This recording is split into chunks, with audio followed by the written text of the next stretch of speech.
ओम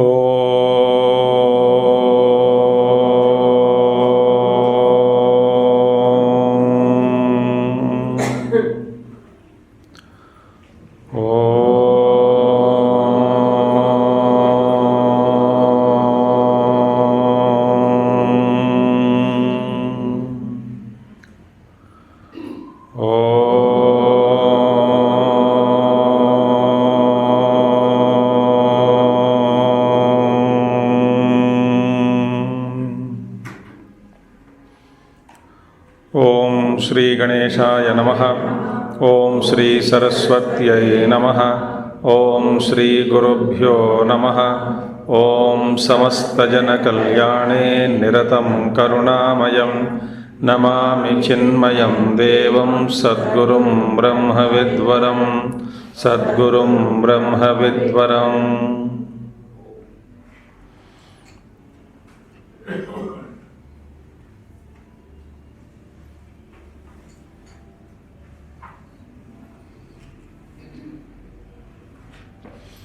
ओम व्यासं वसिष्ठनप्तारं शक्ते पौत्रमकल्मषं पराशरात्मजं वन्दे शुकतातं तपोनिधिं।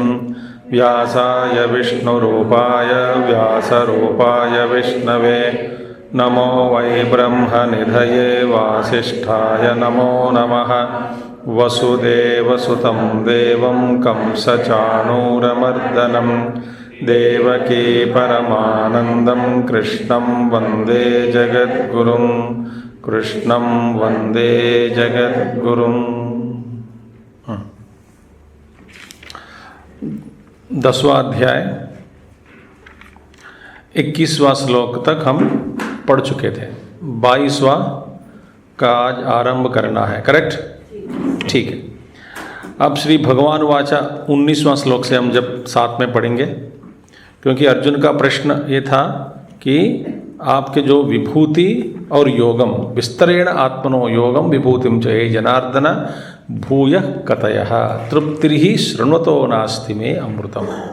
मुझे तृप्ति नहीं हो रही है, फिर दोबारा आप अपना योग और ऐश्वर्य, योगम च ऐश्वर्यम च विभूति, अरे ऐश्वर्य विभूति दोनों के बारे में मुझे समझाइए, मुझे तृप्ति नहीं हो रही है। तो भगवान ने शुरू किया।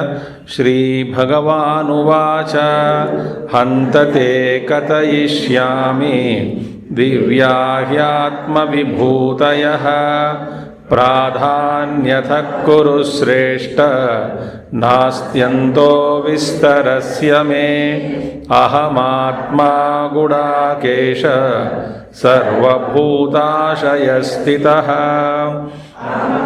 निश्चमध्यं च भूतानामन्त एव च आदित्यानामहं विष्णुः ज्योतिषां रविरंशुमान् मरीचिर्मरुतामस्मि नक्षत्राणामहं शशि। तो भगवान कहते हैं कि हन्तते, हंत माने आखिर में, इदानीम अब मैं, इदानीम अब तुमको कथयिष्यामि दिव्या आत्मविभूत प्राधान्यतः, प्रधान रूप से मैं अभी आपको मेरी जितने भी विभूतियां हैं उन सबको प्रधान रूप से मैं आपको सुनाऊंगा।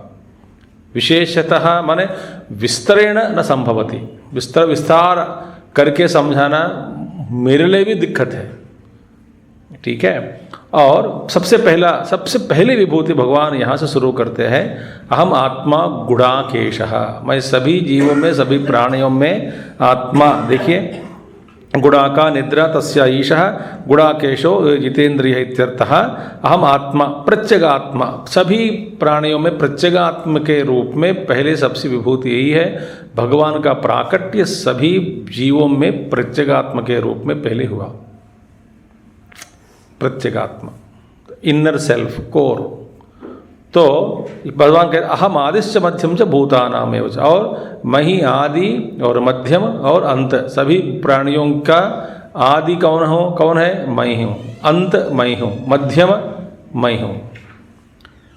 इसके बाद भगवान फिर अपना जो विस्तार, तो धीरे धीरे कहते हैं अहम आदित्यानाम अहम विष्णु हूँ। विष्णु नामक द्वादश आदित्यों में विष्णु करके एक नाम आदित्य है, वो मही हूँ। ज्योतिषाम रविरंशुमान, और प्रकाशयित्रोणाम अंशुमान रश्मिमान मरीचि ही, हम सूर्य भगवान मैं हूँ।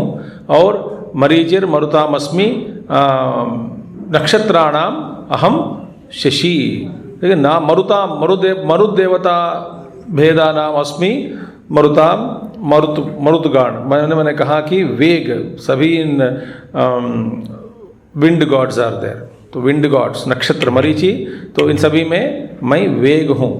ठीक है, तो भी कहानी बहुत लंबी कहानी है। नक्षत्राणाम अहम शशि चंद्रमा।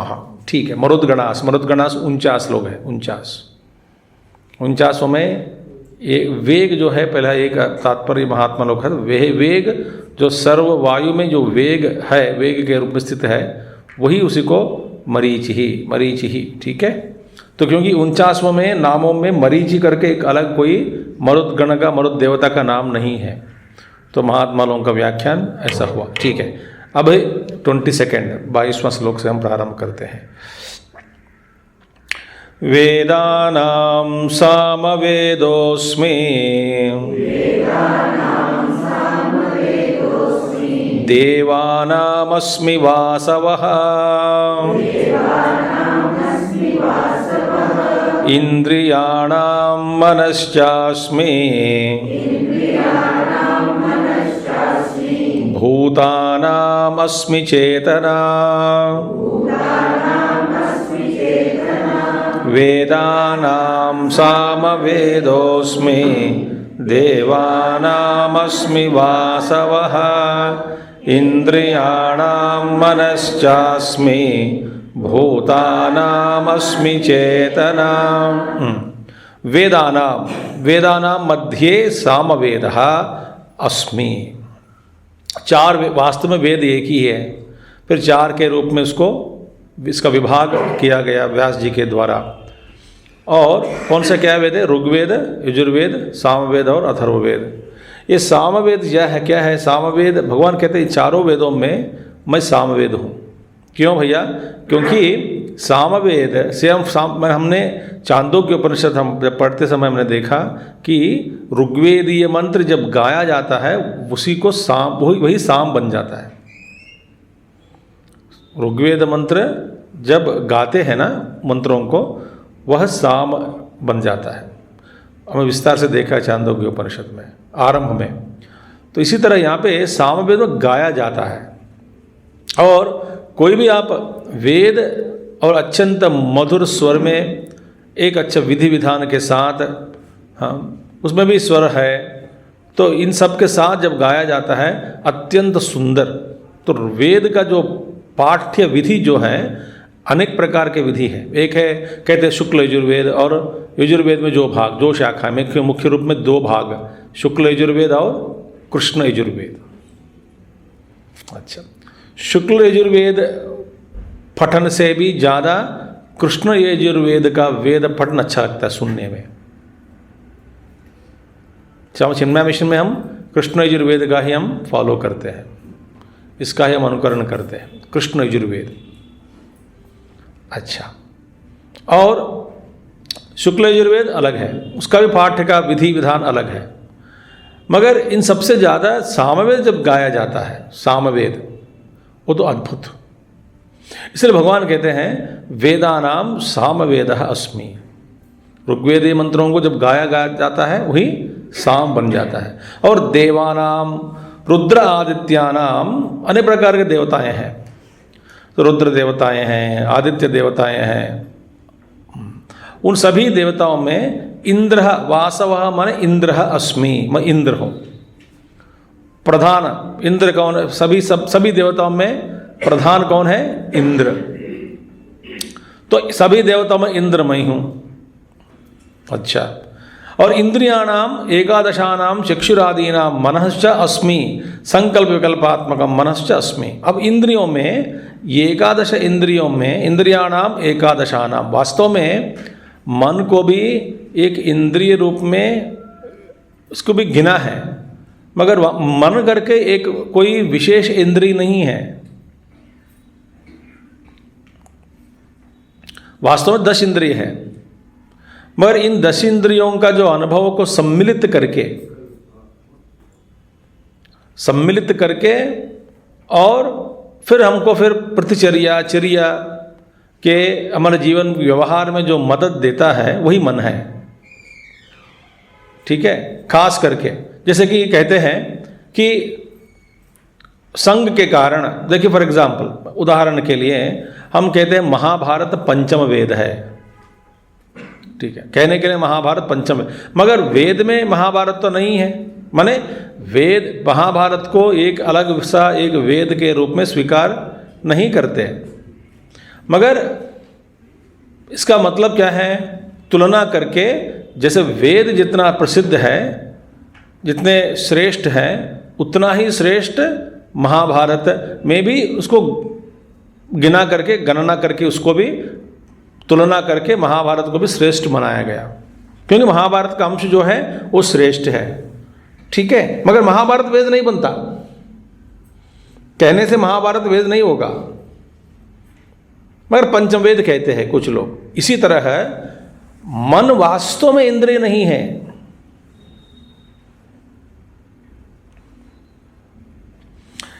इसलिए ध्यान का मतलब क्या है, ये एक तरह का एक, यदि हम व्याख्यान करते हैं, ध्यान का मतलब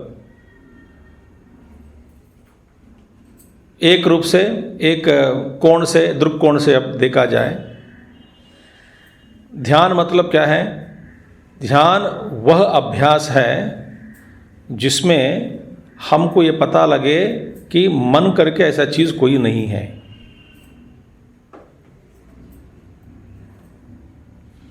जिस विधान को अपनाकर, जिस अभ्यास के द्वारा वास्तव में मन करके ऐसा कोई नहीं है।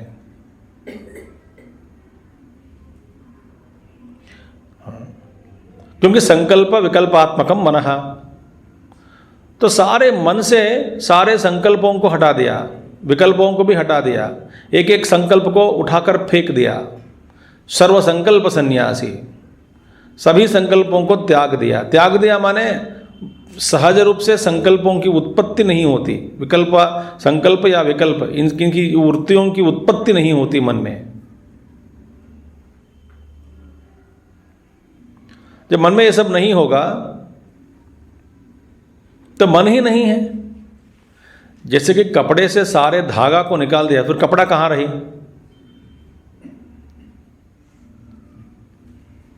जिस तरह कपड़ा कर कोई चीज नहीं है,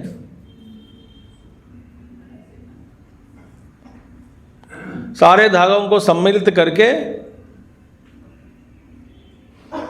देखने से कपड़ा बन गया, एक विधि से, विधान से, सींचने से कपड़ा बन गया। अच्छा, ये कपड़ा है भैया, एक कपड़ा माने किससे बना? धाग से, रुई से। एक एक धाग को हटाकर फेंक दो, कपड़ा कहां है? जो पहले मौजूद था अभी इस वक्त नहीं है। इसी तरह मन से एक एक संकल्प और विकल्प को त्यागने से तो अनुभव में आ जाता है मन करके कोई चीज नहीं है। मगर जब तक हमको अनुभव होता है कि मन करके, क्योंकि संकल्प है, विकल्प है, ये सारे संकल्प विकल्पों को एक एकत्रित करके, एक इकट्ठा करके, जैसे कि सारे धागों को एक इकट्ठा करके एक कुछ संबंध डाला जाए बीच बीच में, एक एक धागा के बीच में सभी धागों के साथ संबंध में लाया गया, वो संबंध में लाने से एक वो जो होता है, एक आकृति बनती है, उसको हम कहते हैं कपड़ा। सारे गुण आ जाए उसमें।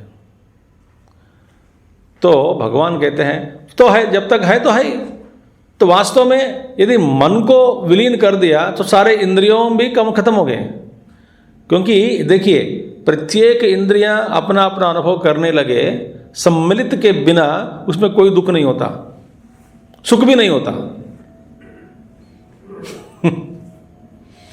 आंख को सिर्फ देखने दो, कान को सिर्फ सुनने दो,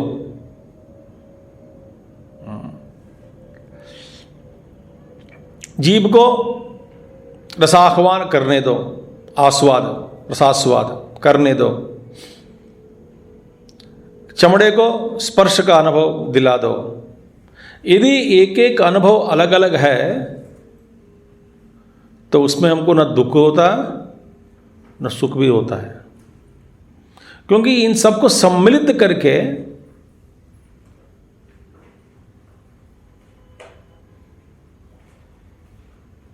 मन में जो इसका सबका अनुभव होता है मन में सम्मिलित हो जाता है।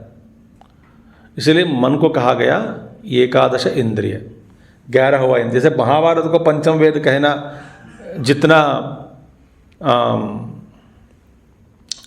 क्या कहते हैं उसमें जितना तर्क है उतना ही तर्क इसको भी लगा दो, क्योंकि संपर्क के कारण या विषय में कुछ है जो विषय वेद का है, उसी तरह वही विषय महाभारत में भी बताया गया।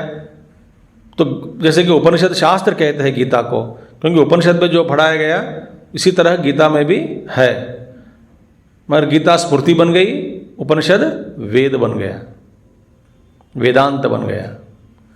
तो इसीलिए संकल्प विकल्पात्मक मनश्चास्मि, तो भगवान कहते हैं माने इसको सम्मिलित करने वाला मैं ही हूँ। तो सम्मिलित करने वाला कोई यदि नहीं होता अंदर अंदर मन के रूप में, हमारा जीवन बनता ही नहीं। इसलिए इस मन को ध्यान प्रक्रिया में विलीन कर दे, अलग अलग कर दो, एक एक वृत्ति को अलग कर दो, मन को फिर विलीन कर दिया तो फिर क्या है, अब इंद्रियातीत हो गए, मन के परे चला गया, बुद्धि से परे भी हो जाएंगे, तो तत्व में आपका अपना स्थित हो जाता है। और जब तक मन है तब तक संसार है।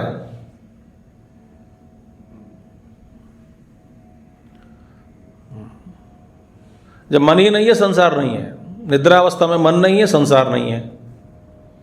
तो इसलिए वास्तव में महात्मा लोग इसी पर ध्यान दिया, जोर दिया कि ये सारा संसार सुख हो दुख हो अनेक प्रकार के अनुभव इसलिए हो रहा है, मन के द्वारा ही हो रहा है। ये मन क्या है? मानसंतु किम मार्गणे कृते, ये मन क्या है ऐसा फिर विचार करने से नैव मानसम, मन करके ऐसा चीज ही नहीं होता, मिलता नहीं आपको। ये मन है ही नहीं मन। इसलिए भगवान इंद्रिय, मगर मन है क्योंकि हमारा अनुभव में है, हमने बनाया मन को। किसने बनाया मन को? हमने बनाया। कपड़ा किसने बनाया? हमने बनाया। मन को किसने बनाया? हमने बनाया।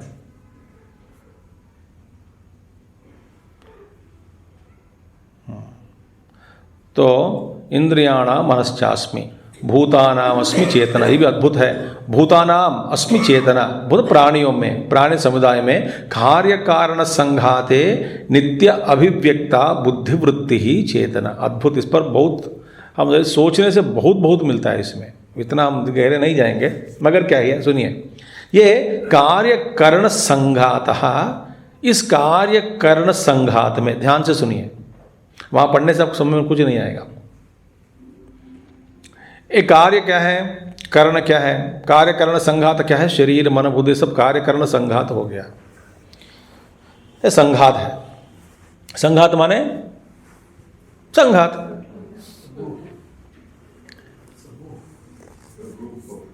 अंग्रेजी में नहीं, समूह। ठीक है, समूह कहो दो, मगर समूह से थोड़ा ज़्यादा है संघात। केवल समूह नहीं है, इसमें परस्पर एक समझौता है। समूह में समझौता नहीं होता। कुछ चीज को एकत्रित किया, वास्तव में कोई संबंध नहीं बनता। ये सब एक चीज है, दो चीज है, तीन चीज है, चार चीज है, पांच चीज है, अलग अलग चीजों को आपने इकट्ठा किया है। इन सबको फिर ये क्या कुछ एक उसमें कुछ कार्य निकलता क्या? पड़े रहे, क्योंकि आपस में कोई संबंध नहीं है, कोई योगदान नहीं है, कोई क्रिया नहीं है, कोई समझ नहीं है, तो केवल समूह से कुछ नहीं बनता। यदि समूह से कुछ हो जाता तो मुर्दा भी उठकर चले जा सकता है। तो मुर्दा में सब कुछ समूह है। ये बता, मुर्दा में क्या चला गया? कुछ नहीं गया। फिर भौतिक दृष्टि से मुर्दे के जो शरीर में से कुछ भी नहीं गया। बताओ क्या गया? कुछ नहीं गया। तो वहां पर समूह पड़ी है। तो संघात और समूह में कुछ अंतर है। ठीक है। समूह माने वस्तुओं को एकत्रित करने से कुछ नहीं होता, बस वस्तु करो बस, ठीक है। ये जो गाड़ी है वो संघात है, क्योंकि एक एक विभाग गाड़ी के अंदर जो फिर अन्य विभागों के साथ मेल जुलकर ताल में आकर काम करते हैं, है कि नहीं? तो मेल ताल नहीं है तो फिर गाड़ी नहीं बनती।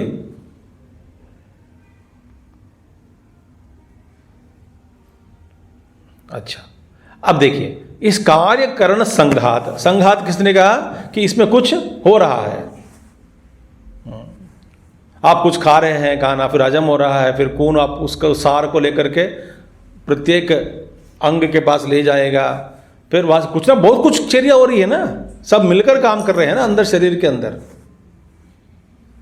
तो इस संघात में इस सबको जोड़ने वाला माने सबको केवल चेतना से संघात में भी अपने अपने जो गुण है, संस्कार है कर्म करने का, क्रिया का, इन सभी संस्कारों को फिर चेतन क्या करेगा?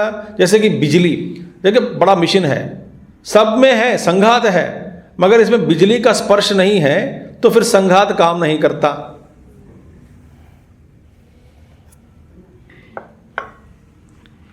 है वास्तव सब कुछ ऐसा है। एक मशीन ऐसा है, यंत्र जैसा, एक ऐसा यंत्र है, आप उसको चेतना का स्पर्श करा दें तो फिर सारा यंत्र काम करता है, जो उपयोग में है उसको उपयोग में ला सकते हैं।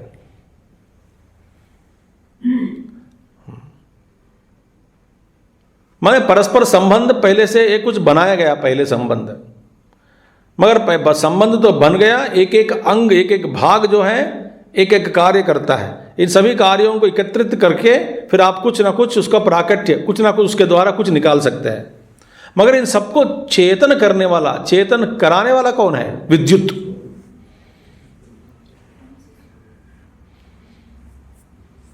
समझ में आ गया अभी? इसी तरह कार्य कारण संघाते, इस संघात में नित्य अभिव्यक्ता बुद्धि वृत्ति ही चेतना। चेतन क्या है? वो नित्य अभिव्यक्ति हुए बुद्धि वृत्ति ही चेतना है। वास्तव में ये परम तत्व जो ओंकार, यहां पे बोर्ड पे देखिए, ब्रह्म तत्व, तो ब्रह्म का प्रतिबिंब बुद्धि में जब पड़ जाता है, वहीं ये ब्रह्म चेतन भी, ये ब्रह्म का भी अभिव्यक्ति है। क्योंकि चेतन यदि आप कहोगे फिर जड़ कहां से आया? यदि आप कहोगे चेतन ही ब्रह्म है तो फिर जड़ कहां से आया? सो जड़ क्या हुआ? प्रतियोगी बन गया। किसका प्रतियोगी? चेतन का। सो चेतन का यदि प्रतियोगी है, अब जिसको चेतन को ही आप ब्रह्म कहते हैं, और ब्रह्म चेतन है, चैतन्य नहीं, चेतन है, चैतन्य अलग है, चेतन अलग है। चेतन है और चैतन्य के द्वारा ही चेतन होता है, तो ठीक है। चेतन है तो जड़ कहाँ से आया? तो जड़ प्रतियोगी बन गया। प्रतियोगी के रूप में और कुछ है, इसका मतलब ब्रह्म परिच्छिन्न हो गया। तो वो नहीं है। तो इसीलिए चेतन और जड़ दोनों ब्रह्म वस्तु का ही अभिव्यक्ति है।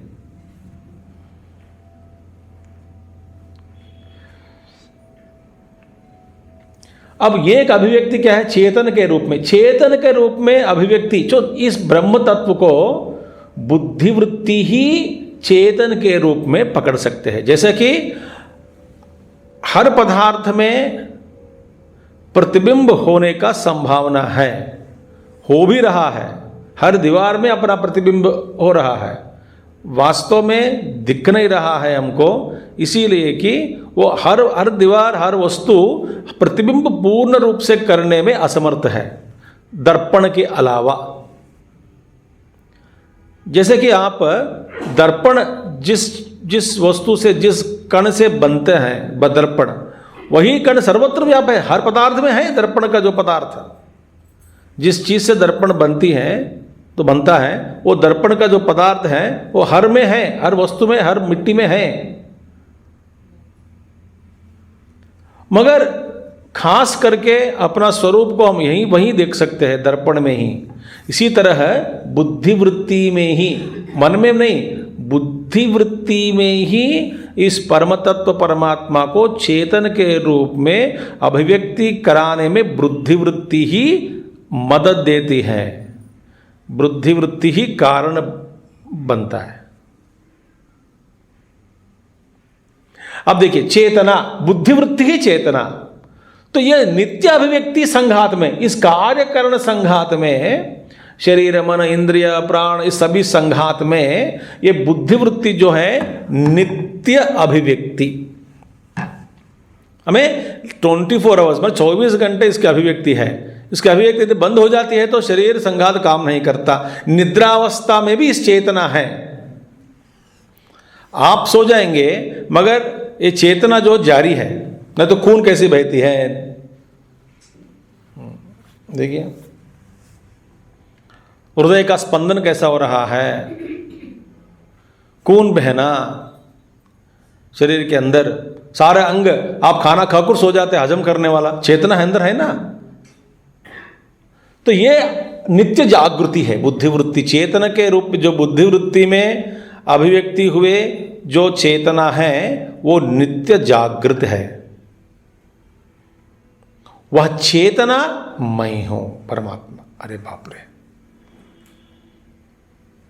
उस चेतना के रूप में परमात्मा ही उनकी अभिव्यक्ति है, और उस अभिव्यक्ति के द्वारा ही हमारे जो सारी गाड़ी जो है कार्य कारण संघात को चला रहा है। यदि ये चेतना की अभिव्यक्ति बंद हो गई तो कार्य कारण संघात समाप्त हो गया। ये अलग अलग हो जाता है काल में, तो पकड़ने वाला कोई है ही नहीं। ऐसे शरीर को छोड़ दो, मरा हुआ शरीर को, मुर्दे को, धीरे धीरे धीरे धीरे एक एक अंग, एक एक कण कण अलग अलग हो जाएगा। तो भूतानाम अस्मि, सभी भूतों में, प्राणियों में चेतना जो है वह चेतना मैं ही हूं। प्राणियों में माने जंतु में, जानवरों में, पशु पक्षादियों में, सभी प्राणियों में जो पेड़ पौधों में जो चेतना है वो मैं ही हूं। अब समझ में आ गया। तो चेतना क्या करती है? स्पर्श कराती है। देखिए, स्पर्श कराती है, वेरी ब्यूटीफुल। अनुभव कराती है। चेतना के बिना अनुभव नहीं होती, कोई अनुभव नहीं होगा चेतना के बिना। आप कुछ खाया, अनुभव हो रहा है, कैसे अनुभव? चेतना करा रही है अनुभव। तो शरीर के द्वारा, शरीर के द्वारा हम जो जो अनुभव करते हैं वो अनुभव कराने वाले कौन है? चेतना। मन के अंदर जो अनुभव हो रहा है, इन सभी अनुभवों को कराने वाला कौन है? चेतना। तो यही है अद्भुत बात। तो ठीक है, ये संगात चेतन नहीं है, चेतन अलग है, ये आपको जानना चाहिए। ठीक है।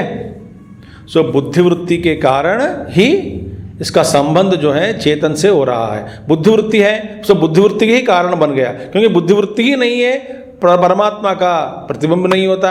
और प्रतिबिंब होकर, जैसे कि आप सोचो, इस अनंत आकाश में एक अदृश्य शक्ति, सर्वव्यापक अदृश्य शक्ति है, अनंत शक्ति।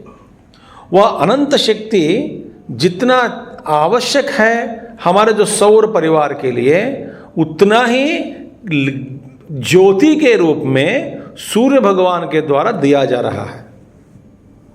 तो सारा हमारा सौर परिवार को चेतन करने वाला कौन है? सूर्य भगवान। तो कौन सा यह चीज है जिसके प्रतिबिंब पड़ने से सूर्य करके ऐसे जो आकाश में जो मणि भास रहा है, उसके पीछे कौन सा यह कारण है, तेज है, चैतन्य है, उसके प्रतिबिंब पड़ने से ज्योति के रूप में प्रकाशित होकर सारा कौर पौर परिवार को बल, वीर्य, तेज, कांति सब दे रहा है। पीछे क्या है? इसी तरह देखिए, अभिव्यक्ति कहां हो रहा है? सूर्य में। You have to think a lot. अनंत चैतन्य, आकाश सूक्ष्म अनंत चैतन्य में अनंत, तो अभिव्यक्ति कहाँ हो रही है? कहाँ हो रही है अभिव्यक्ति? सूर्य में। माने कहाँ, जहाँ जहाँ सौर मंडल भगवान ने बनाया, एक एक सौर मंडल में एक एक सौरकूट परिवार के अंदर जो बीच में जो सूर्य नक्षत्र के रूप जो बैठा, वहाँ वहाँ जहाँ जहाँ है, जहाँ जहाँ बुद्धिवृत्ति है, वहाँ वहाँ वो कांति के रूप में प्रतिबिंबित होकर, कांति के रूप में परिणत होकर सबको चेतन दे रहा है।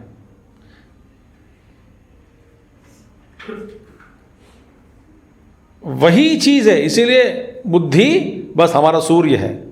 परमात्मा ही बुद्धि में, अल्प बुद्धि में चैतन्य के रूप में प्रतिबिंबित होकर इस सारा जो सौर हमारा, जैसे वहाँ बाहर सौर परिवार है, इस तरह हमारा जो परिवार है यहाँ पे अनेक अंग अनेक भाग, सबको चेतन के रूप में, चेतना का अनुभव करा रहे हैं। माने अनुभव कराने वाला कि चेतन ही है, इसी के कारण अनुभव हो रहा है। तो भगवान कहते हैं वो चेतनमय हो। समझ में आ गया? रुद्राणाम शंकरश्चास्मे वित्तेशो यक्ष रक्षसां वसूनां पावकश्चास्मे मेरुशिखरिणामहम्।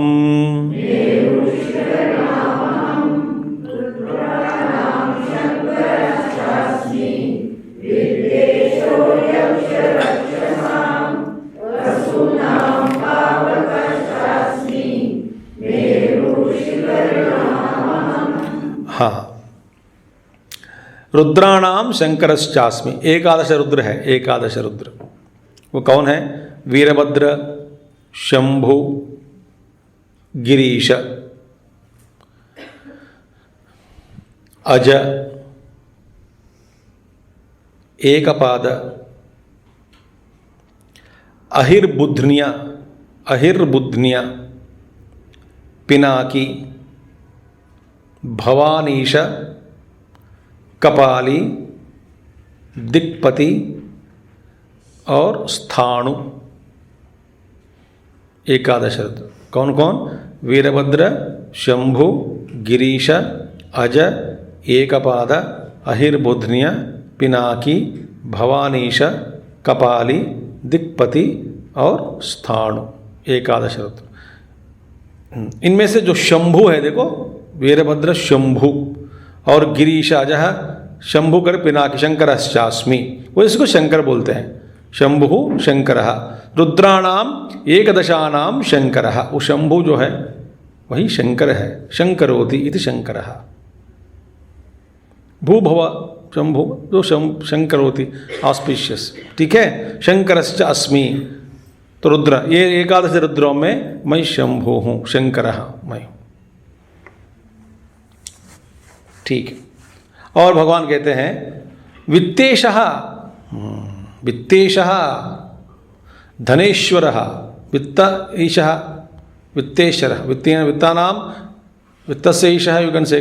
सो इज अ धनेशः, धनेश्वर कौन है? कुबेरः, कुबेरः। और वित्तेशः यक्ष रक्षसाम। अब जरा ध्यान से सुनिए, यक्ष रक्षसाम दोनों को साथ में लाया।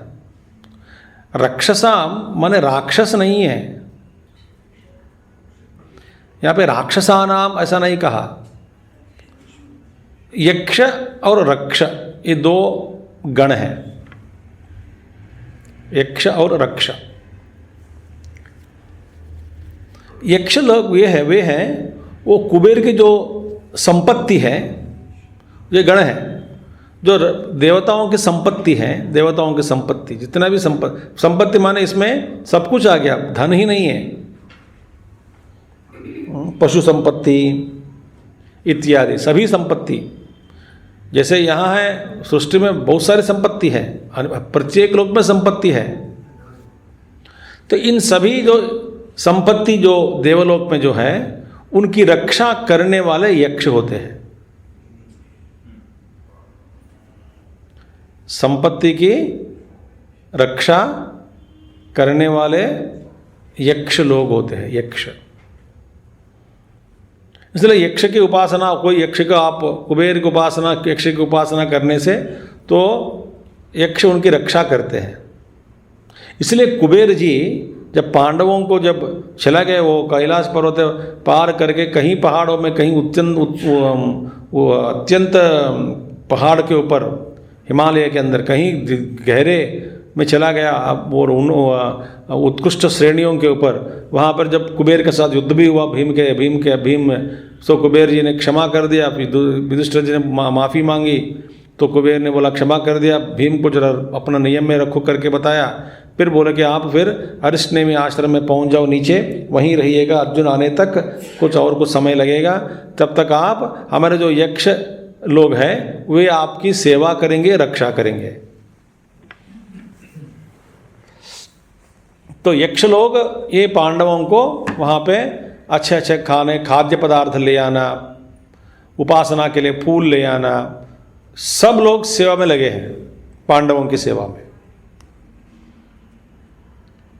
तो उन सबसे सुरक्षित होकर पांडव कुछ महीने अर्जुन आने तक वहाँ पे समय बिताया। कहाँ पे? पहाड़ों में, हिमालय में। तो उसके ऊपर भी कुबेर का जो स्थान है।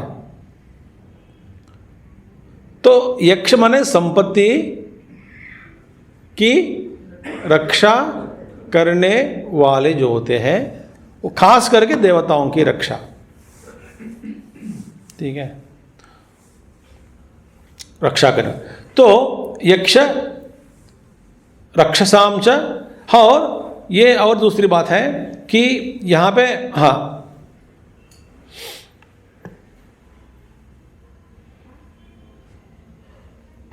सॉरी, यक्ष माने संपत्ति, मैंने यक्ष दोनों गण एक ही है, इसमें वैसे ही ये दोनं एक ही कैटेगरी के हैं, गण के हैं, पर उनमें से कुछ लोग यक्ष कहा गया, कुछ लोगों को रक्ष कहा गया।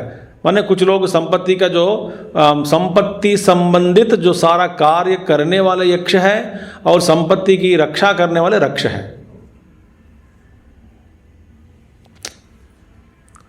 संपत्ति से जुड़े हुए सारा कार्य करने वाले कौन है? कार्य में लगे रहते हैं, यक्ष है। और संपत्ति की रक्षा करने वाले रक्ष। तो सर यक्ष रक्षसाम साथ में जोड़ दिया भगवान ने। एक ही श्रेणी के हैं, एक ही लोक में निवास होते हैं, एक ही गण है। जैसे कि आर्मी में भी जो होता है ना, एक फ्रंट लाइन और बैक लाइन, बैक सपोर्ट। तो भैया ये आर्मी वाले कभी उधर, ये उधर जाएगा, उधर वाला इधर आएगा। बैक ऑपरेशन में कुछ लोग रहेंगे, फिर फ्रंट ऑपरेशन में कुछ लोग रहेंगे। दुश्मन के सामने लड़ने वाले कुछ लोग, दुश्मन और पीछे रहकर मदद देने वाले कुछ लोग, दोनों भी चाहिए ना। तो इसी तरह यक्ष रक्षसाम, इन दोनों में, इन गणों में कुबेर जो प्रसिद्ध है, उनका लीडर है, जो नायक, वही मैं हूं। यक्ष रक्षसाम, यक्षाणाम रक्षसाम च कुबेरः, मैं कुबेर हूं। अच्छा, वसूनाम अष्टानाम पावकश्च अस्मि अग्निः। तो देखिए, वसूनाम पावकश्च अस्मि अग्नि, पावक रूपी एक अग्नि, अग्नि का नाम है ना, अग्नि रूपी है पावक। अष्टवसुस कौन है? धर, ध्रुव, सोम, अहह, अनिलः, अनलः। अनिल माने मालूम है ना आपको? अनल माने अग्नि, अनिलः वायु, और प्रत्यूष, प्रभास, ये अष्टवसु है। अष्टवसु। धर, ध्रुव, सोम, हहः, अनिल, अनल, प्रत्यूष, प्रभास। इसमें अग्नि माने अनलः, अनलः, अनल रूप अग्नि रूप एक वसु है, वो वस मैं हूँ। क्योंकि पावकश्चास्मि, क्योंकि पावन करने वाला। ठीक है, पावन करने वाला कौन होता है? अग्नि। तो अष्टानाम पावकश्चास्मि अग्निः। मेरुः शिखरिणाम शिखरवताम अहम। और शिखर वालों में, पर्वतों में, शिखरों में, देखिए शिखर माने अत्यंत उत्कृष्ट, और उसके जो हाइट जो है, लंबाई, कोई इसको गणना नहीं कर सकते। वास्तव में मेरु एक स्थूल पर्वत नहीं है, ये एक रहस्य है। ये कोई स्थूल नहीं है।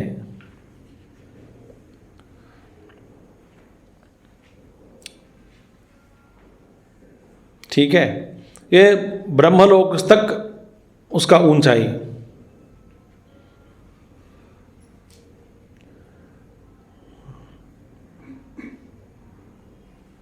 तो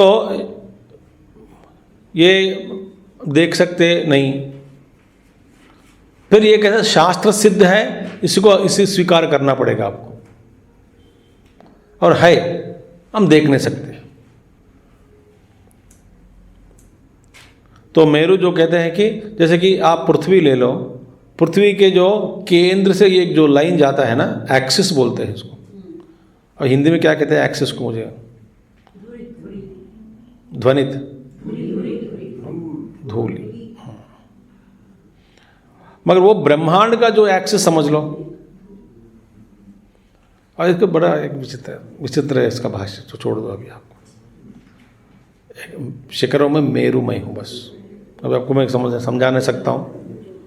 वो ब्रह्मांड में आएगा, ये ब्रह्मांड में ऊपर वाले जो 7 लोग, नीचे वाले 7 लोग, बीच में एक रेखा, इस रेखा के साथ त्रिकोण बना दो, त्रिकोण के साथ बीच में एक लाइन लगा दो, वो लाइन ऊपर से ब्रह्मलोक से फिर पाताल तक जाएगा, वो जिसके उसको जिसको माध्यम करके फिर सारा ब्रह्मांड घूम रहा है, सारे लोग घूम रहा है। तो ये सब ना बस की बात नहीं है, छोड़ दो। मगर शास्त्र सिद्ध है, मान लेना। ठीक है, ये मेरु पर्वत है, मेरुदंड। और उसी का जो एक प्रतिरूप में क्या है, हमारा जो मेरु है पीछे, दंड, स्पाइनल कॉर्ड। अब सारा कमर ही जैसे कि, तो इसी के आधार पर सारा हमारा शरीर का जो हो रहा है, सारा घूमना फिरना सब हो रहा है। अंदर जो सारा अंग इसी के ऊपर लटके हुए हैं। कमर ही नहीं है तो आदमी नहीं है। तो यही केंद्र है।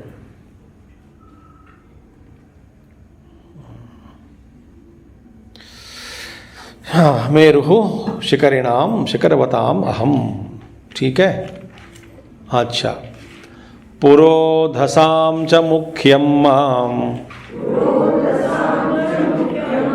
विद्धि पार्थ बृहस्पतिं सेनानीनामहं स्कन्दः सरसामस्मि सागरः। पुरोधसां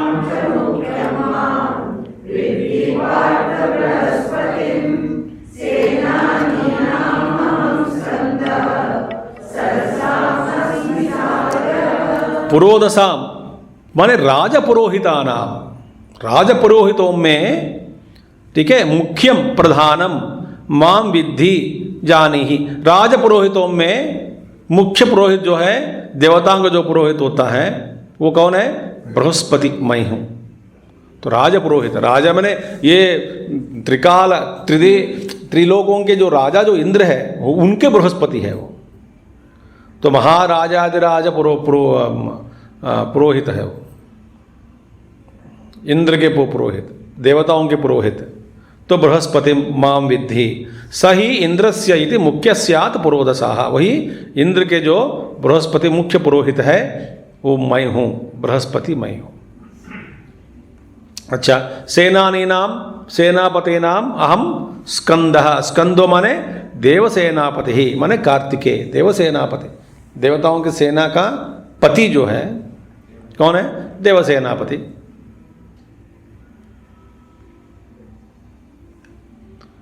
स्कंद कार्तिकेय मैं ही हूँ मुख्य।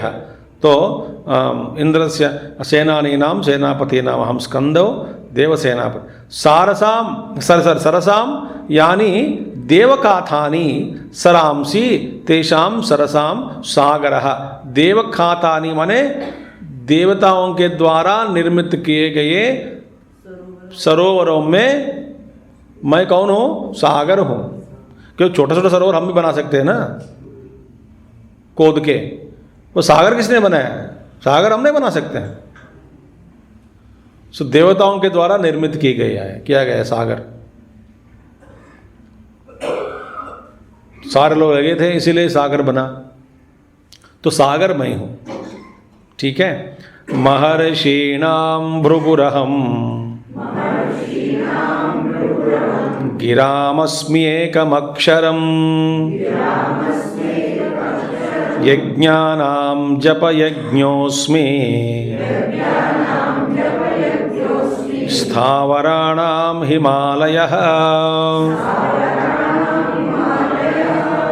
महर्षीणां भृगुरहं गिरामस्म्येकमक्षरं यज्ञानां जपयज्ञोऽस्मि स्थावराणां। महर्षीणाम भृगु महर्षि अहम, भृगु मैं हूँ, भृगु महर्षि। क्योंकि उन्होंने ब्रह्म विष्णु महेश्वरों की भी परीक्षा ली। इतने भर महर्षि थे वो, बड़े महर्षि। विष्णु लोग चला गया वैकुंठ पर, विष्णु की छाती पर लात मारा। बड़े तपस्वी थे, थोड़ा घर में आ गया, भगवान घर को हटा दिया, मगर महर्षि है भृगु महर्षि। और उन्होंने शुक्राचार्य को पढ़ाया, बड़े महात्मा विद्वान लोगों को पढ़ाया भृगु महर्षि। तो इसलिए भगवान कहते हैं महर्षीणाम भृगु अहम गिराम वाचाम पदलक्षणानाम एकम अक्षरम ओंकार अस्मि। पदों में अनेक प्रकार के पद है, मगर ओंकार एकाक्षर, ओंकार जो है ओम एकाक्षरम, वो मैं ही हूं। फिर कहते कोई आ ऊ मा 3 अक्षर है, बोले ओंकार में आ ऊ मा एक कल्पित है, वास्तव में नहीं है, एक कल्पित है। अकार उकार और अर्थ मात्र, ये सब मकार और अर्थ मात्र, ये सब कल्पित है ओंकार में। ओंकार वास्तव में एक अक्षरम, तो एक अक्षर जो ओंकार है पदों में वो ओंकार, क्योंकि ओंकार का ओम क्या क्या किसका नाम है? भगीश्वर का नाम ओम है। आपने सुना होगा, पतंजलि सूत्र में भी आया है, योग सूत्र में, तस्य वाचक प्रणवः। तो ओम, तो किसी को आदमी का नाम पुकारते हैं आप ओम, तो भगवान कहते हैं ब्रह्मण, हाँ ईश्वर कहते हैं हाँ बोलो, ये है ओम। इसी को हमारे जो भाषा में भी लाया गया, ओंकार को भूलना नहीं चाहिए, ओंकार का उच्चारण हमेशा होना चाहिए। इसीलिए कोई इस देश में कोई किसी को पुकारा ओ, दक्षिण में ये आदत ज़्यादा है ओ, और आप किसी ने कहा तो आप उसको स्वीकार किया, मान लिया, तो कहते ओ ओ। ओ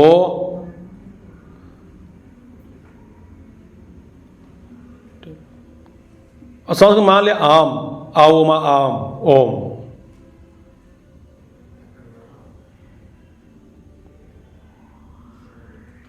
ठीक है, ओम मैं ही हूं। ठीक है।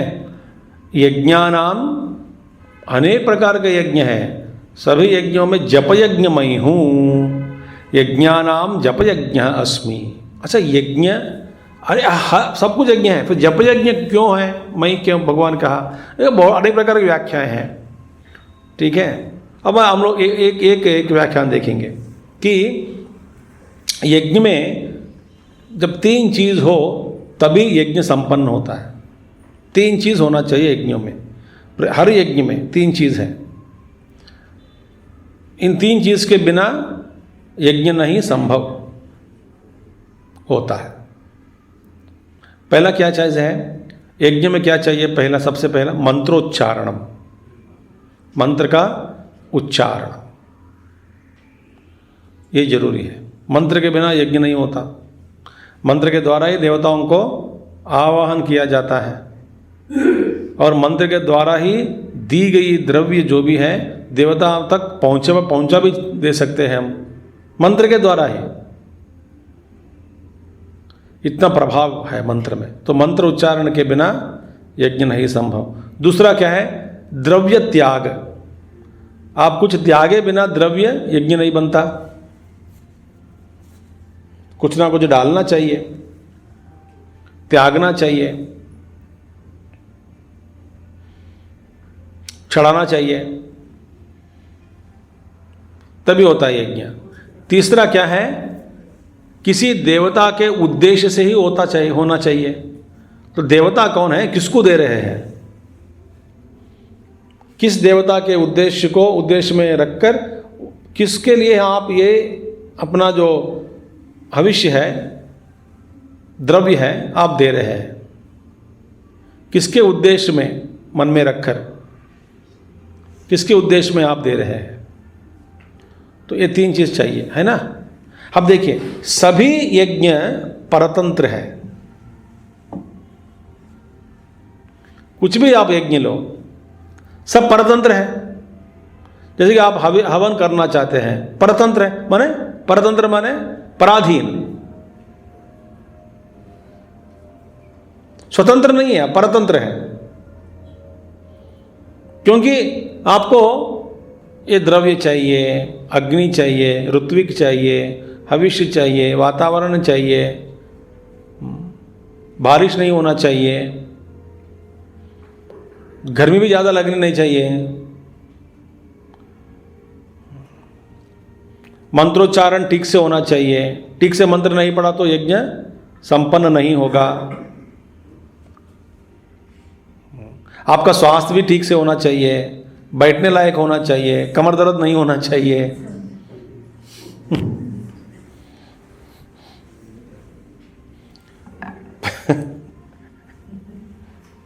बहुत मुश्किल है। ये सारे सब ठीक है तो यज्ञ, पर धन भी होना चाहिए, भूरी भूरी दक्षिणा देना है। वो गुरु हमेशा कहते हैं भाई ब्राह्मणाः संतुष्टाः, और ब्राह्मण के दक्षिण में कभी कंजूस नहीं होना चाहिए। इसके बाद बहुत 1-2 बिल्डिंग, तुमको क्या जाता है, रहने दो, वो अपना कमाया बेचारा। तो आप अपने ओर से भूर दक्षिणा देना है।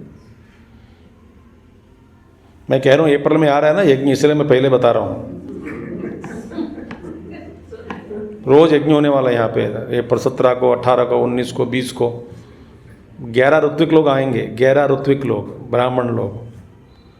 भूरी भूरी दक्षिणा देनी है। मैं तो दे देता हूँ, तो आपकी मर्जी।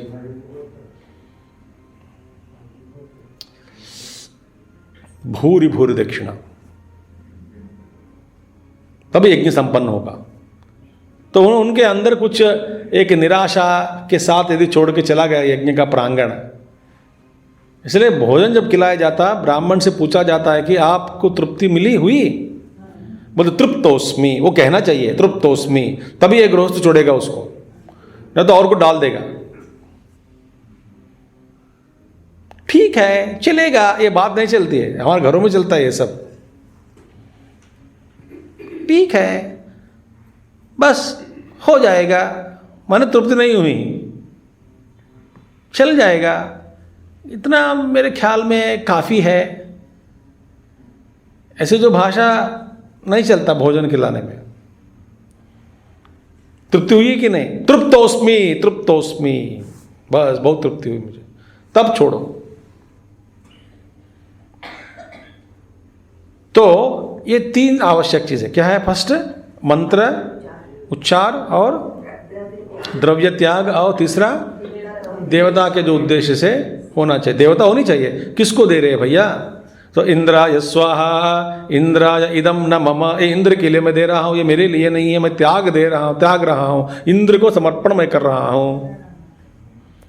रुद्राय स्वाहा, रुद्राय इदम न मम, ग्रह देवता है, सारे देवताओं के एक एक देवता को मंत्र पढ़कर बुलाकर द्रव्य देकर ये सब करना चाहिए।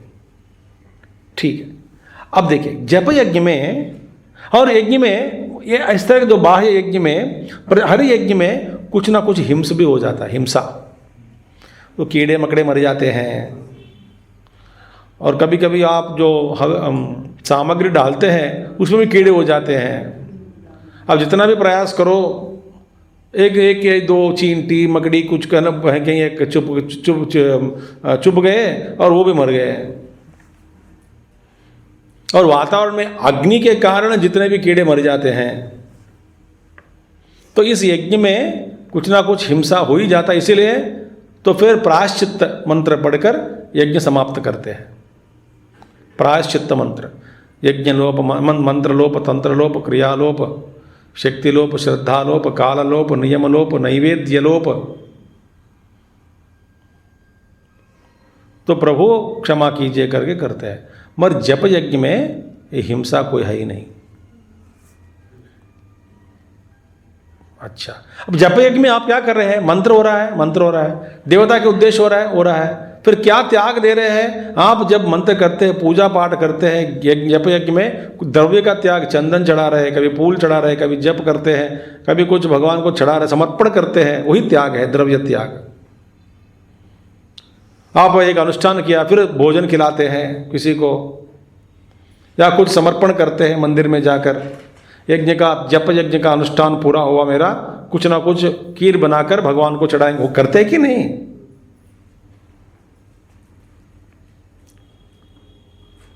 और अपने आप अपना मन को समर्पण करते हैं, सारे दुर्गुणों को त्याग देते हैं। इस जप अग्नि, जप यज्ञ रूपी अग्नि में मेरे सारे दुर्गुण दग्ध हो जाए। तो इसमें जप यज्ञ में बढ़िया है। और पराधीनता बिल्कुल नहीं है मंत्रोच्चारण के लिए।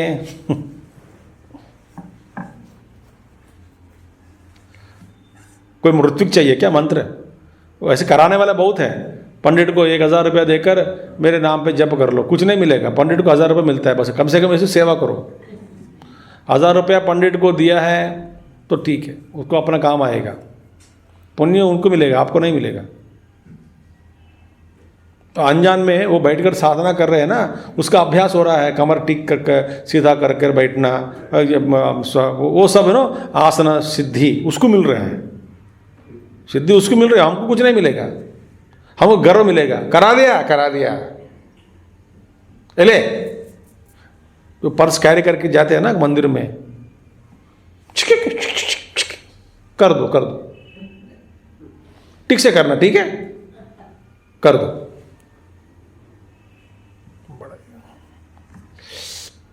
आप स्वयं करना है जप और उच्चार आप तो आपके मंत्रोच्चार में आप ही के ऊपर अधीन है, दूसरे के ऊपर अधीनता नहीं है ना।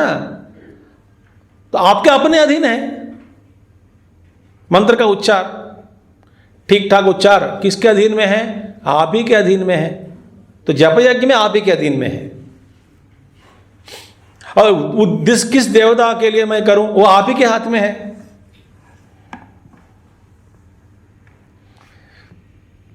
देवता का रूप मन में लाना है, वो आप ही के हाथ में है। एकाग्रता बने रखना तो आप ही के हाथ में है।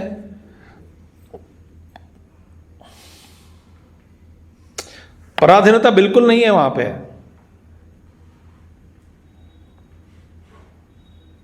बस अंतःकरण शुद्ध होना चाहिए, माने वातावरण शुद्ध करें और अंतःकरण शुद्ध करें और अन्य विचारों को त्यागना।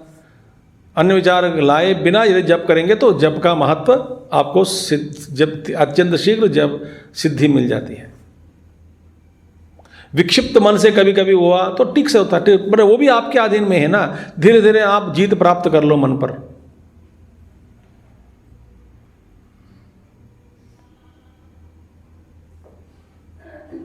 ठीक है, तो द्रव्य सामग्री लाना, इकट्ठा करना, उसको शुद्धिकरण करना।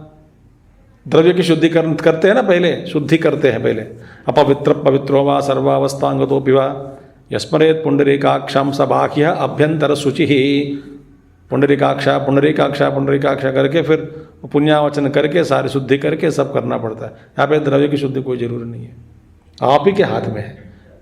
शुद्धि चाहिए, द्रव्य की शुद्धि चाहिए, माने आप जो करते हैं आसन ठीक हो, अच्छा ठीक हो, सब ठीक है, पर आप ही के हाथ में है। इसलिए जप यज्ञ में ये सब बड़ा सरल है।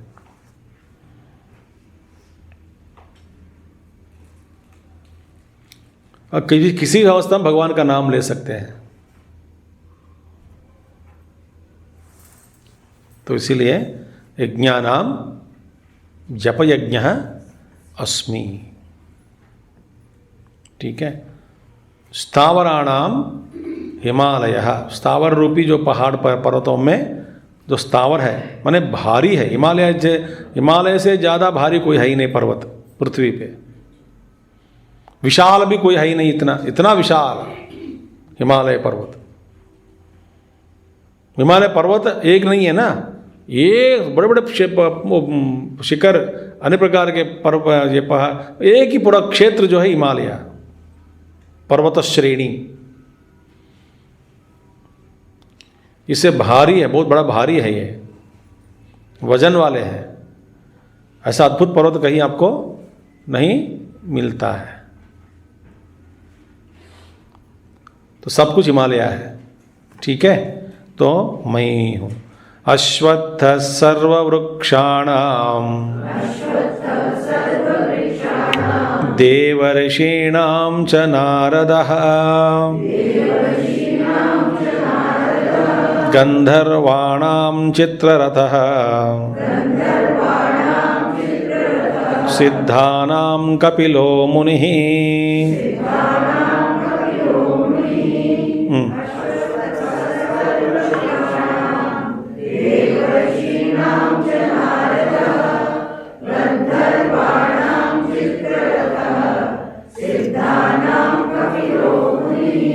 अश्वत्थ, अश्वत्थ का नाम फिर श्वा माने कल, अश्वत्थ माने जो भविष्य में, आगामी काल में जो नहीं रहती है उसे कहते अश्वत्थ। वृक्ष जो नहीं रहता आगामी काल में, इसका अस्तित्व नहीं रहेगा, कल नहीं रहेगा। जैसा आज है कल वैसा नहीं है, जैसा इस वक्त है अगला क्षण वैसा नहीं है।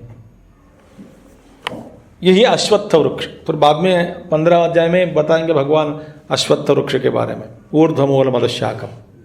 मगर इस अश्वत्थ वृक्ष में सारे देवताएं बैठे हैं। इसको शास्त्र जो कहती है, पुराण जो भगवान व्यास जी ने कहा है, और इसलिए अश्वत्थ वृक्ष की जो पूजा होती है, क्योंकि एक स्कंद पुराण में एक बड़ा अद्भुत श्लोक है अश्वत्थ वृक्ष, पीपल वृक्ष के बारे में। ये है, मूले विष्णु स्थितो नित्यम स्कंदे केशव शवया नारायणस्तु शाखासु पत्रेषु भगवान हरिः फलेच्युतो न संदेहः सर्वदैवैः समन्वितः स एव विष्णुर्द्रुमयेव मूर्तो महात्माभिसेवितुः पुण्यकालः यस्याश्रय पापसहस्रहन्ता भवेन्नृणां कामदुधो गुणाढ्यः। स्कंद पुराण का श्लोक है ये।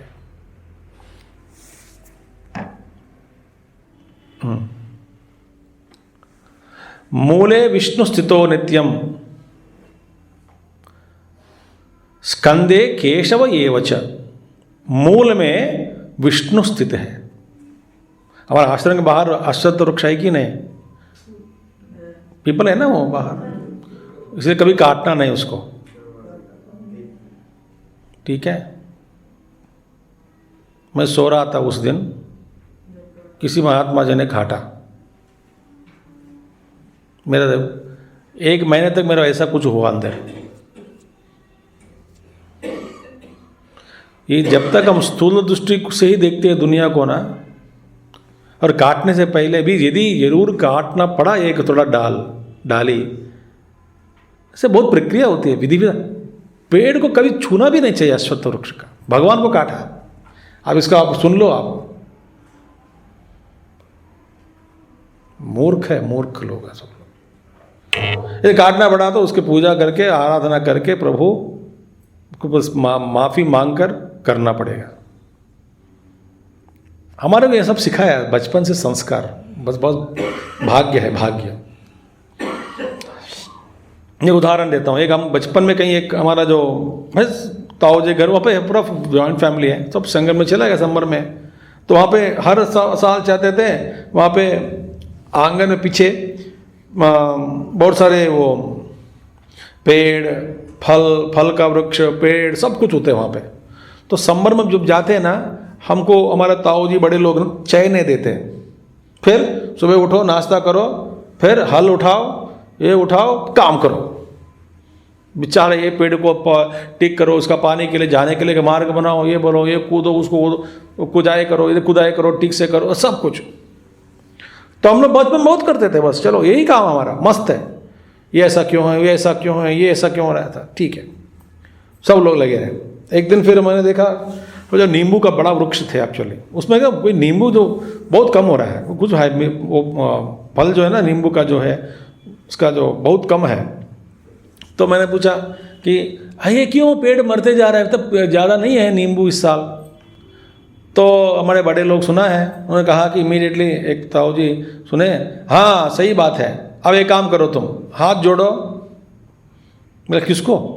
नींबू वृक्ष को जोड़ के खड़े हो जाओ पहले। और खड़ा हो गया, अब प्रार्थना करो, ओ वृक्ष देवता, आप इस साल बहुत कम दिए हैं, हमसे कुछ गलती हो गई तो माफ़ी हम मांगते हैं, और आपके कुछ सभी सही अच्छा खाना खिलाएंगे, पानी खूब देंगे, आपकी रक्षा हम करेंगे, और ठीक से हम आपका देखभाल देखेंगे, और ऐसा आप हमको तिजोरी भर दे नींबू से कि हम ही नहीं, इस गली में जितने भी लोग हैं सबको बांट कर खाएंगे।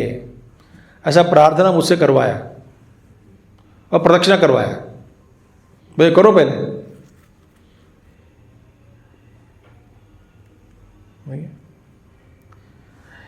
पुष्प विलापम करके एक तेलुगु में एक पंडित, जंध्याला पापయ్య शास्त्री इनका नाम था।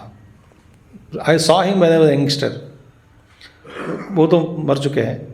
उन्होंने पुष्प विलाप करके एक अद्भुत कविता लिखी तेलुगु में, पुष्प विलापम, बड़ा फेमस तेलुगु में। वो कहते हैं, मैं एक दिन सवेरे पेड़ के सामने खड़ा रहकर, है ना, दोनों जो अंगूठियों के बीच में एक डाल के ऊपर जो हुआ जो है जो पुष्प, उस पुष्प को तोड़ने के लिए जैसा ही मैंने हाथ लगाया, पुष्प अपना विलाप करने लगा। वाह,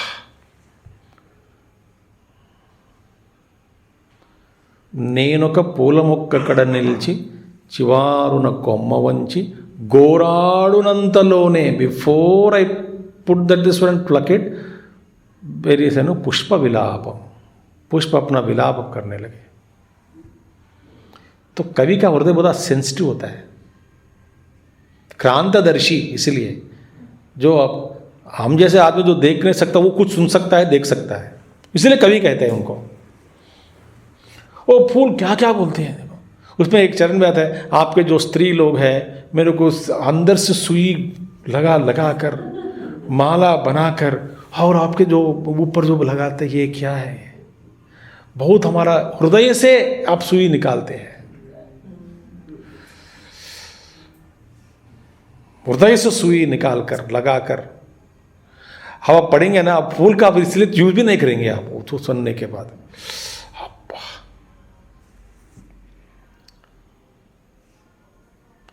कुछ लोग फिर गर्दन को फटा बांध कर लगाते लगातार एक के बगल में एक।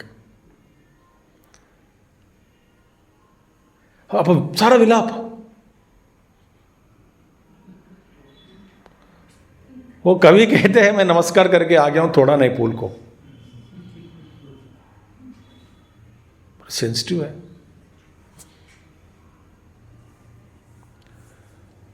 तो ये भगवान कहते हैं मूले विष्णु स्थितो नित्यम, नित्यम इसका मूल में विष्णु भगवान स्थित है। स्कंदे केशव एवच, स्कंद में तो जड़ में, मूल भाग मध्य भाग में केशव, विष्णु का ही अनेक प्रकार के रूप। केशव एवच नारायणस्तु शाखासु, शाखों में नारायण बैठे हैं। नारायणस्तु शाखासु पत्रेषु भगवान हरि, पत्तों में हरि भगवान है। फले अच्युतः न संदेहः, उसके फल में साक्षात अच्युत है। न संदेह,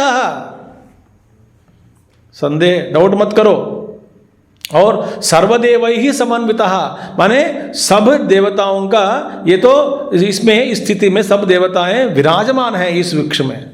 सर्वदेवता माने विष्णु भगवान है और सारे देवताओं के साथ विराजमान है। किसमें? अश्वत्थ नारायण। इसलिए हम कहते हैं अश्वत्थ नारायण। अब नाम सुना अश्वत्थ नारायण? सुना कि नहीं? इसे अश्वत्थ नारायण कहते हैं उनको, अश्वत्थ नारायण।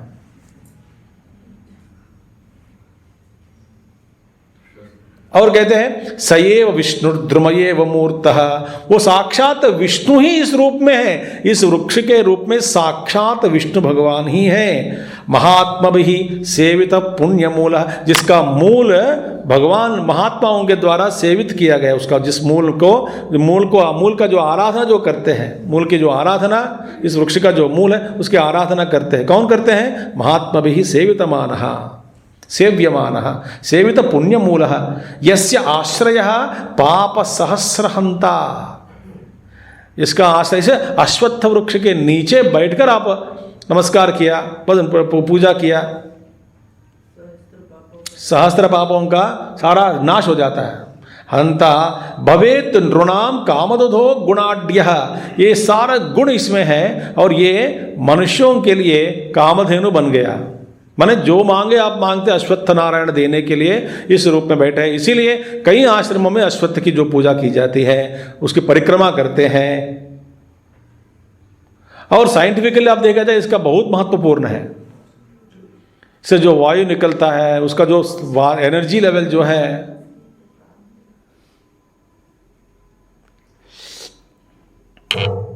तो अश्वत्थ मैं ही हूं, अश्वत्थ वृक्ष, पीपल वृक्ष। ठीक है। अश्वत्थ सर्ववृक्षाणाम देवर्षीणाम च नारदो देव एव संतः ऋषित्वं प्राप्ता मंत्रदर्शित्वात् ते देवर्षयः तेषाम नारदः अस्मि। देवर्षि कौन होते हैं? देवर्षि लोग में देवा एव संतः, जो देवता होकर भी ऋषित्वं प्राप्ता। देखिए देवलोक में सब सारा भोग भूमि है, देवता लोक में सारे भोग ही भोग मिलता है। वहां पे तपस्या करने के लिए किसी को मन नहीं लगता। जैसे कि आप पिकनिक में चले गए, माने बद्रीनाथ केदारनाथ पिकनिक नहीं होते ना, आप पहले अमेरिका घूमने गए, इधर घूमने गए, बस घूमने गए समर में या वेकेशन में, ठीक है। अब जब चले जाते हैं, क्या वहाँ पे जपमाला लेके जाते हैं क्या? नहीं, घूमने के लिए जाते हैं। जितना पुण्य है आपके पास, माने पैसा के रूप में बजट, वो पुण्य खत्म होने तक आप घूमते फिरते, खाते पीते, नाचते नचाते, डांस करते हैं, बहुत पीते हैं, सब कुछ पीते, मज़ा करते हैं, फिर वापस आ जाते हैं। क्षीणे पुण्ये मर्त्यलोकम विशन्ति। मगर उस जैसे कि आप 5 स्टार होटल में मिल गए, बहुत कुछ मिल रहा है, सारे सब भोग है, सभी भोग्य वस्तु उपलब्ध है, फिर भी आप बैठकर वहाँ पे बैठकर जप तप यज्ञ करने लगे, तो ये बड़ी बात है। ये आसान नहीं है। इतना क्यों? आपसे प्रेम करने वाले कोई अत्यंत नज़दीक रिश्तेदार कोई आते हैं आपका घर, उस दिन आप पूजा को पहला त्याग देते हैं। बस ठीक है, हमारे मामा जी आए हैं, मन नहीं लग रहा है, गप्पे मारना है, बस फूल चढ़ाएंगे, बस फूल। ठीक है, होता है कि नहीं? सबसे पहले हमारा जप को त्याग दे, चलो आज का कल भी कर लेंगे, आज का और कल का, फिर आज का भोजन कल कर लो, नहीं नहीं आज का भोजन आज ही करना है।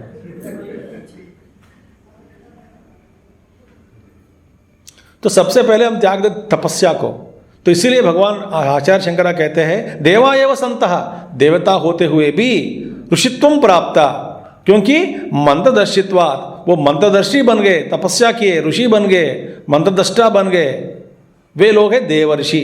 ऐसे देवर्षियों में नारद जी मैं हूँ, क्योंकि नारद जी अत्यंत देवर्षियों में भी, तपस्या के काल में भी उन्होंने सीखा सनत कुमार के पास जाकर, सनत कुमार जी को अपना गुरु बनाया। माने सनत कुमार जी के पास जाके पूछा तो सनत कुमार जी ने उनको शिष्य के रूप में स्वीकार करके ज्ञान प्रदान किया, क्योंकि उनके मन में शास्त्र ज्ञान बहुत था, शास्त्र नारद जी में, फिर भी उनका आत्मज्ञान नहीं हुआ। और भगवान कृष्ण महाभारत में एक आता है यहाँ पे एक अध्याय, नारद जी के सद्गुण और लक्षण हमने देखा है। ये नारद जी के अंदर भगवान श्री कृष्ण पढ़ाते हैं महाभारत में, हमने देखा है, पढ़ा है इधर, कि नारद जी के अंदर जितने भी सद्गुण हैं वो सारे सद्गुणों को गणना कर कर भगवान कृष्ण समझाते हैं। इतने सारे गुण हैं, क्योंकि उनमें मद नहीं है, गर्व नहीं है, शास्त्र ज्ञान है, खूब शास्त्र ज्ञान है, तो मद नहीं है, क्योंकि शास्त्री को वास्तव में गर्व हो जाता है, मैं शास्त्रज्ञ हूँ, मैं ये पढ़ा हूँ, मैं वो पढ़ा हूँ, मैं इसका विश्लेषण भी कर सकता हूँ मैं। अब कोई फायदा नहीं है जब तक हम अपना स्वरूप का अनुभव नहीं किया। सारा शास्त्र, इसलिए अब विवेक चौड़ में श्लोक आता है ना, अनुभव के बिना शास्त्र ज्ञान मुश्किल है, निष्फला निष्फला निष्फला। देखिए, समझने के बाद, अनुभव के बाद शास्त्र भी निष्फल हो जा गया। अनुभव के बाद शास्त्र निष्फल है, अनुभव के बिना शास्त्र निष्फल है, तो क्या करना चाहिए? ये विवेक चूड़ामणि का श्लोक है, अनुभव के बिना शास्त्र, आत्मज्ञान के बिना शास्त्र निष्फल है, प्रयोजन नहीं है। अनुभव के बाद प्रयोजन है क्या? तभी भी नहीं है, तो पहले भी नहीं है, बाद में भी नहीं है, तो पढ़ना क्यों? पढ़ना है क्यों? पढ़ना है मगर अटकना नहीं शास्त्र में। केवल शास्त्र ज्ञान, सब पंडित बनने से कोई फायदा नहीं है। पहला बनो, मूर्ख रहने से अच्छा पंडित ठीक है, मगर पंडित होकर अहंकार लाया मन में तो बेकार है, इससे ज्यादा मूर्ख अच्छा है। फिर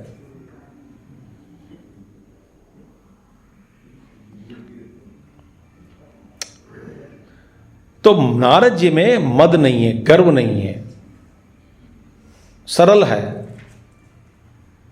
सद्गुण बहुत है उनमें, इसलिए नारद जी मैं हूं। नारद देवर्षियों में मैं ही हूं, देवर्षीणाम च नारदः, गंधर्वाणाम चित्ररथो नाम गंधर्व अस्मि। इसलिए गंधर्व लोक में भी बहुत, गंधर्व में बहुत वहां पे गाना बजाना नाचना यही होता है, पीना,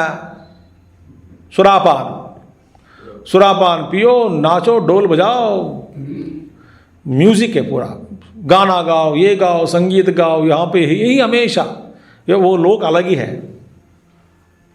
जैसे कि आपको उदाहरण के मैं दे रहा हूँ, इस सिनेमा वाले जो लोक होता है ना, वो लोक अलग ही है, वो अपने लोक में रहते हो। उनका लोक, उनका सोच विचार, जो आप जो संगीत ज्ञान वाला जो है ना, सिनेमा गाना गाने लिखने वाले जो म्यूजिशियंस हैं, जो भी जितने भी हैं बड़े बड़े प्रसिद्ध, उनके जो सारे इकट्ठा करो, वो अपने लोक में रहते हैं। तो उन लोगों के पास यही लोक है। इसी तरह गंधर्व में यही लोक है, लोक में यही करते हैं, मगर इतना गाना शब्दों में बड़ा डिस्टर्ब है बोला, इतने सारे शोर में। चित्ररथ नाम एक गंधर्व, उसने सोचा कि ये कब तक मैं ढोल बजाते रहूं, नाचते रहूं, नचाते रहूं, कब तक मैं पीते रहूं, कब तक गाते रहूं, पागल हूं क्या मैं, गंधर्व लोक में फंस गया हूं करके उस माहौल में भी है ना। सुबह उठते ही ढोल बाजा सुनने के लिए आते हैं। उस माहौल में भी उन्होंने ईश्वर की आराधना किया है, तपस्या करके ईश्वर का अनुभव किया।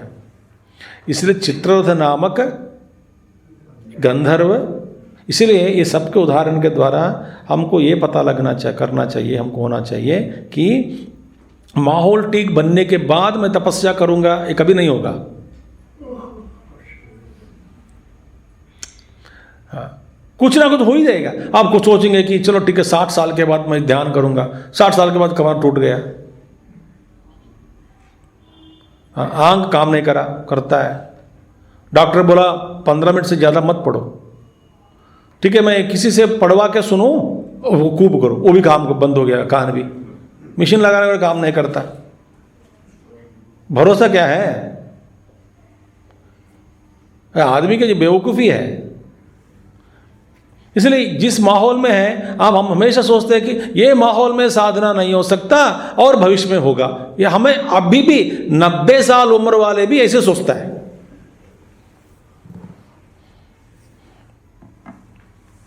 सर्दी हो गए, सर्दी खत्म होते ही मैं ध्यान लगाऊंगा।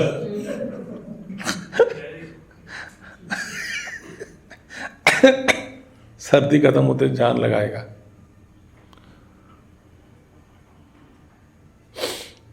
डॉक्टर बोले is acute cold which is not possible to no cure for this. तो मेरा ध्यान क्या करूं? अब क्या करोगे?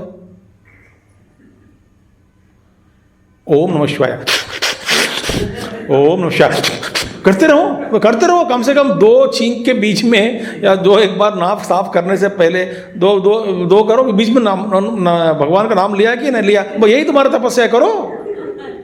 इससे ज्यादा तो कर ही नहीं सकता, तो क्या करें?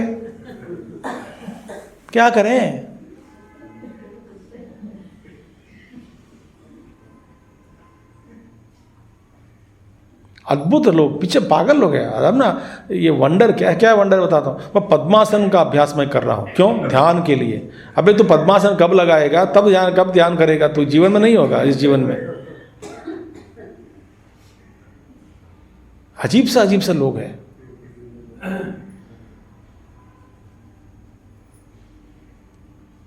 ये बड़ा मोह है हमारे सबके लिए कि हम पोस्टपोन करते रहेंगे।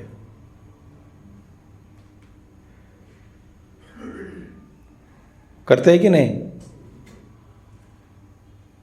हम क्या 70 साल हो गए, 80 साल हो गए, 90 साल हो गए, 99 भी आ गए।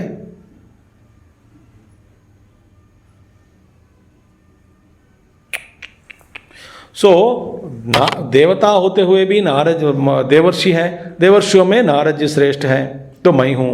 और गंधर्व होते हुए भी चित्ररथ इन सबको गाना बजाना को त्याग दिया, डोल डमाकों को, और ईश्वर की आराधना किया। इसलिए मैं हूं। सिद्धानाम कपिलो मुनि, ये कपिल मुनि जो है, जो देवहूति का जो पुत्र नारायण अवतार नहीं है, दूसरे मुनि थे कपिल मुनि, वो कपिल मुनि मैं हूं। क्योंकि सिद्धानाम जन्मना एव धर्म ज्ञान वैराग्य ऐश्वर्य अतिशयम प्राप्तानाम। बाप रे, सिद्ध कौन होते हैं? सिद्ध वे हैं जन्मतः, जन्म से ही धर्म ज्ञान वैराग्य ऐश्वर्य अतिशयम। सब ये 4 धर्म ज्ञान वैराग्य ऐश्वर्य, अतिशय वैराग्य, अतिशय ज्ञान, अतिशय धर्म और अतिशय ऐश्वर्य, सब जिसमें अतिशय जन्म से ही है, वो सिद्ध है।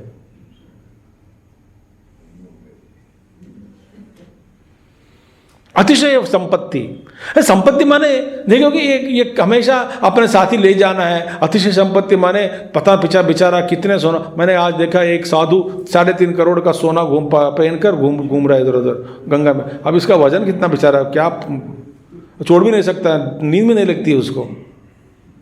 3.5 करोड़, 3.5 करोड़, 3.5 करोड़ देख पड़ा होगा आप अखबार में आज।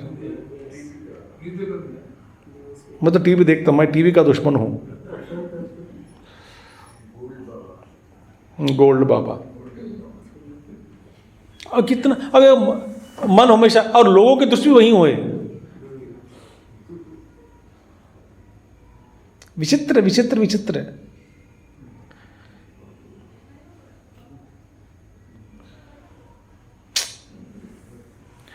पता नहीं। तो ये है धर्म से ही अतिशय संपत्ति, माने संपत्ति, अंत संपत्ति बहुत है, जो चाहिए वो मिल जाएगा उनको। सिद्ध लोग ऐसे हैं, चमत्कार भी करते हैं। सिद्ध लोग वे होते हैं, उनकी जो उपलब्धि वस्तु चाहिए वो सृष्टि कर देते हैं उसकी। यार कटोरी नहीं मिल नहीं रहा है, कटोरी चाहिए, कटोरी आ जाओ, आ गया उधर कटोरी, यूज किया, फिर जाओ तो चला गया, इसके साथ काम हो गया, चलो छोड़ दो।